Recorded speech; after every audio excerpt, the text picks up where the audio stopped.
In 2020, while millions of Americans were lining up at food banks, something unbelievable was happening just a few miles away.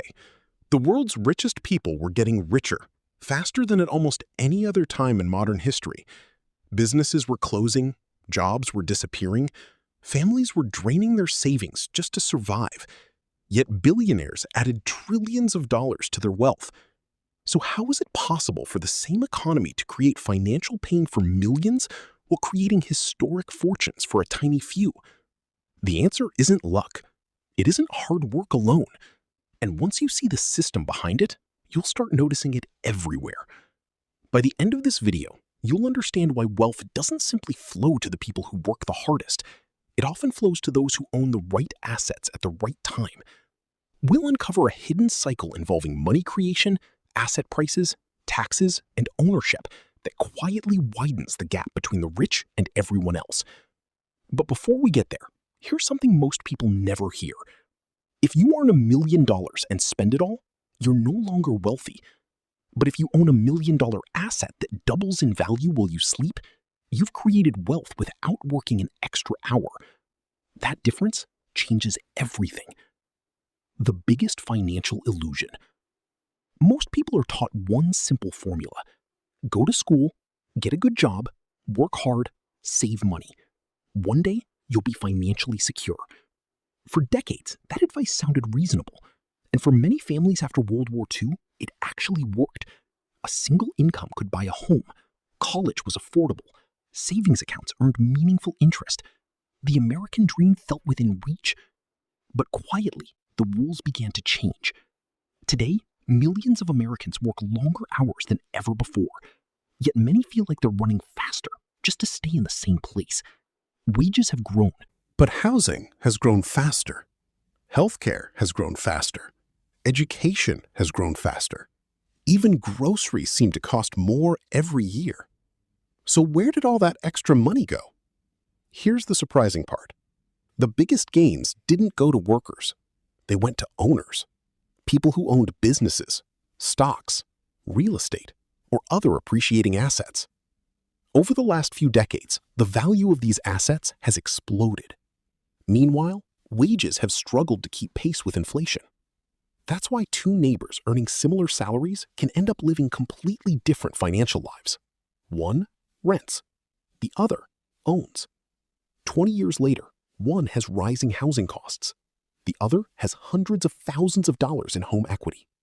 Same income, different outcome. But this still doesn't explain why asset prices kept rising so dramatically. For that, we need to look at something almost nobody pays attention to, where money actually comes from. The machine most people never see. Most people imagine money as something governments simply print. Reality is far more complicated and far more powerful. When people hear the words money printing, they often picture giant machines producing stacks of dollar bills. But physical cash makes up only a tiny fraction of the money in the economy. Most money exists only as numbers on computer screens. So where does that digital money come from? One major source is lending. When banks issue loans, they don't always hand out money that someone else deposited.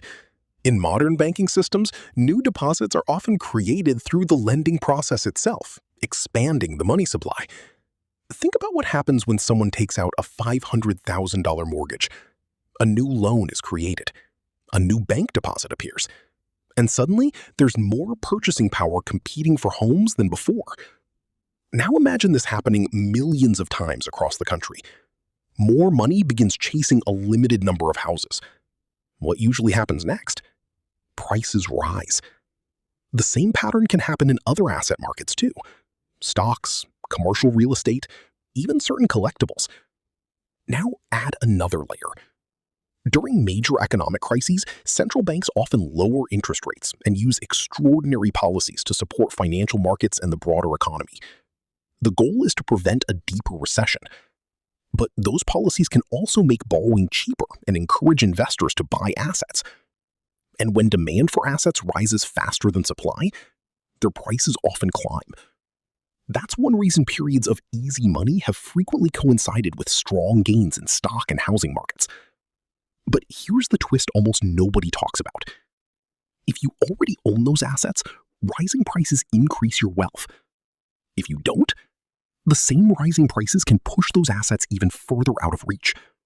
The very policy designed to stabilize the economy can end up rewarding ownership more than labor. And that raises an even bigger question. If the system keeps making existing assets more valuable, how do wealthy people use those assets to become even wealthier without selling them?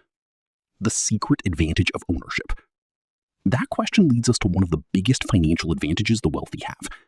They rarely rely on income alone. Most people earn money by trading time for a paycheck. Miss a week of work and your income stops. But wealth works differently.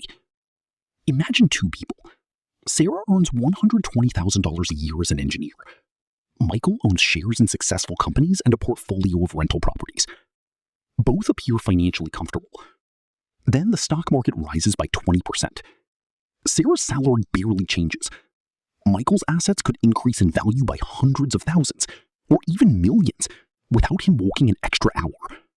That's the difference between earning money and owning assets. And it doesn't stop there. Many wealthy investors don't sell those appreciating assets. Instead, they borrow against them. Let's say you own $10 million worth of stock.